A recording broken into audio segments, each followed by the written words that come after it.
Ngayon pong darating na eleksyon, 2025, mamimili po tayo ng senador, mamimili po tayo ng mayors, ng vice mayors, ng mga congressman at mga konsehal natin. Meron po tayong dapat na tatlong gawin para po magbago ang mukha ng ating pamahalaan at magbago ang mukha ng ating governance dito sa ating bayan.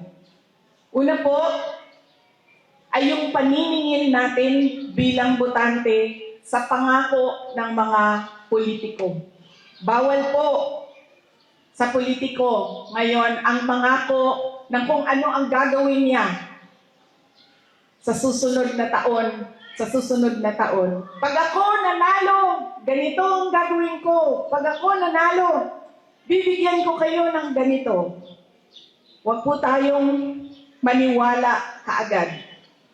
Dapat po tingnan natin yung nangangampanya, yung kandidato. Noon bang nakaraang eleksyon, meron siyang mga pangako na ibigay ba niya? Yun po ang unang-unang tanong natin kapag tayo ay nakakarinig ng promises, pangako.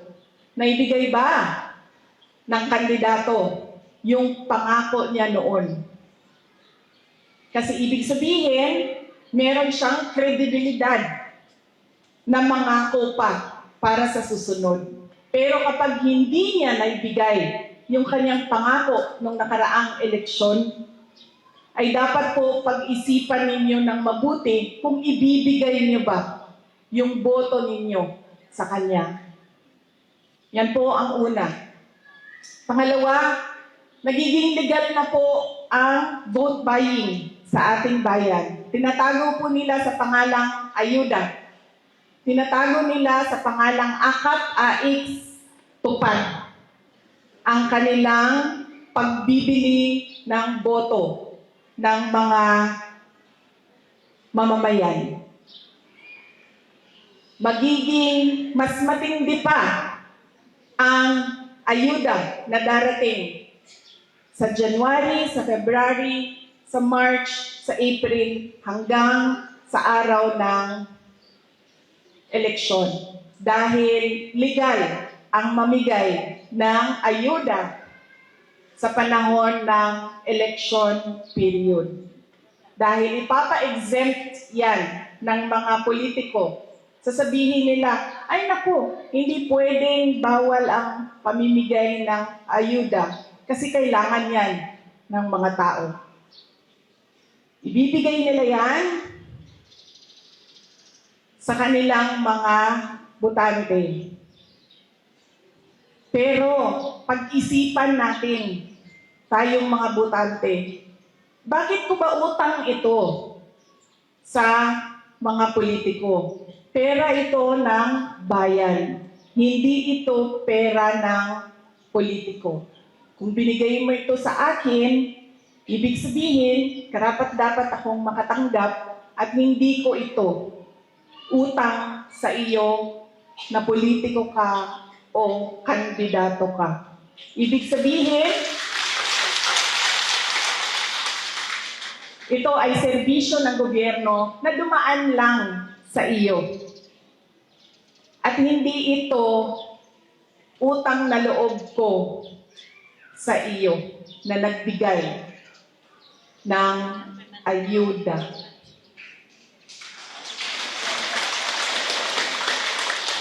Ang huli po na kailangan natin pag-isipan at hinihingi ko po sa inyo ay hindi po dahil Duterte yung tumatakbo ay automatic po ang boto ninyo.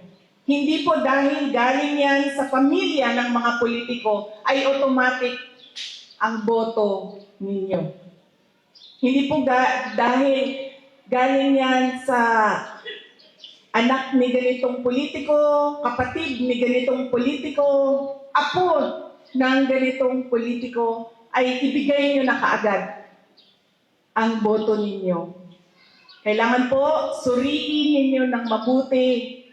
Meron ba ito siyang kakayahan maliban sa apelido na ibinigay sa kanya ng Diyos nung siya ay ipinanganak. Yan po ang tanong ninyo kapag kayo ay nakikinig sa kampanya ng mga politiko. Una, ano ang mga pangako na napako? Pangalawa, hindi niyo utang na loob sa kanila ang ayuda.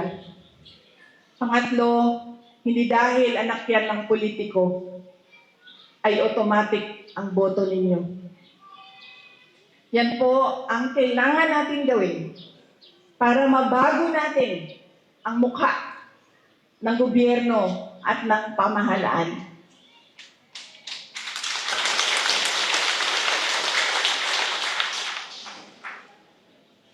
Bawal na po ang mangopya sa sample ballot dahil marami sa atin binibigyan lang ng sample ballot, kopya tayo ng kopya doon sa sample ballot. Gumawa po tayo ng sarili nating listahan base po sa pagsuri natin sa kandidato. Kailangan po, wala akong kakayahan na magsuri akong mag-isa. O di sige, kayong mga senior citizens na organisasyon, pag-usapan ninyo. Pag-usapan ninyo, sino ba ang karapat-dapat na umupo diyan sa pwesto. Sa tingin ko po, kung tayo po, ganyan po ang mindset, pag-iisip natin sa darating na eleksyon at mapabago natin ang mga tao at ang mapili natin ay yung mga karapat-dapat talaga na umupo diyan sa mga posisyon, ay meron tayong makikitang pagbabago sa ating bayan, sa tulong ninyong lahat.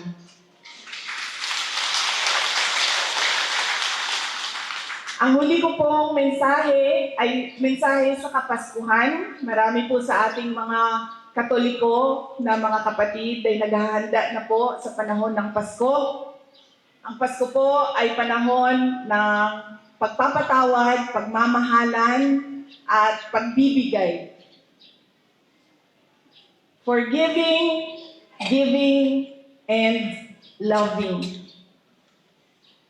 Lagi ko pong sinasabi na depende po yan sa tao. Pero dahil ako ay Vice President, kailangan ko sabihin sa inyo na yan po ang mensahe at diwa ng Pasko. Pero po ako, hindi po talaga ako magpapatawad.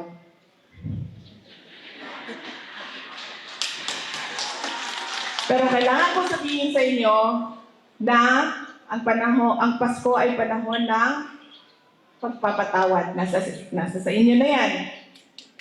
Kung magpapatawad kayo, dahil iba-iba naman ang tao eh. Diba? Meron sa atin mabilis magpatawad, meron sa atin matagal, at meron sa atin dinadala na talaga sa hukay ang galit.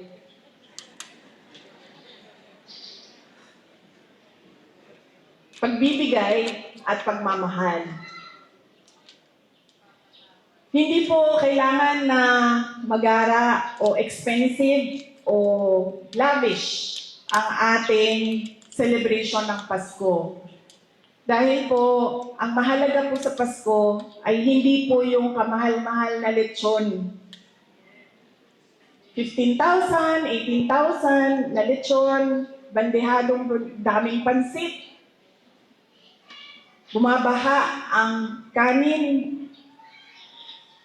Dahil po, aanin po natin ang masarap na lechon. Kung yun namang kumakain sa harap natin ay masama ang loob nila sa atin. Di po ba? Aanin natin yung kasarap na pansit na luto natin kung galit sa atin yung kumakain ng pansit. Galit sa atin dahil meron tayong nasabi, meron tayong nagawa, nagtatampo sa atin dahil merong mali tayo. Kaya po, ang mas importante ay simple ang selebrasyon pero masaya ang lahat ng tao sa loob ng bahay na nagse-celebrate ng Pasko.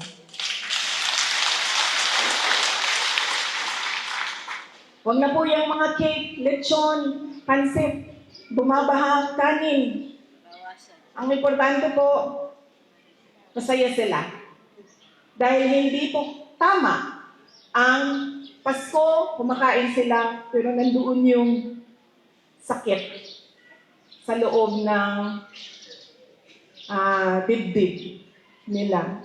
Merong dinadala sa damdamin. Kaya paniguraduhin natin na napapaabot natin at napapaalam natin sa ating mga mahal sa buhay ang pagmamahal natin sa kanila. At paniguraduhin natin na sila ay masaya dahil sa atin. Yan po ang mensahe ko sa inyo ngayong Pasko. Ang pagpapatawad po mahalaga sa mga senior citizens dahil po marami po tayong tampo sa ating mga anak, sa ating mga kapatid. Marami pong daladalang hugot tayo. Kaya napakahalaga din po na pag-isipan natin yan ngayong panahon ng Kapaskuhan. Yan po ang forgiving, giving, and loving. Sana po ay masaya ang inyong Pasko at masagana ang inyong darating na 2025.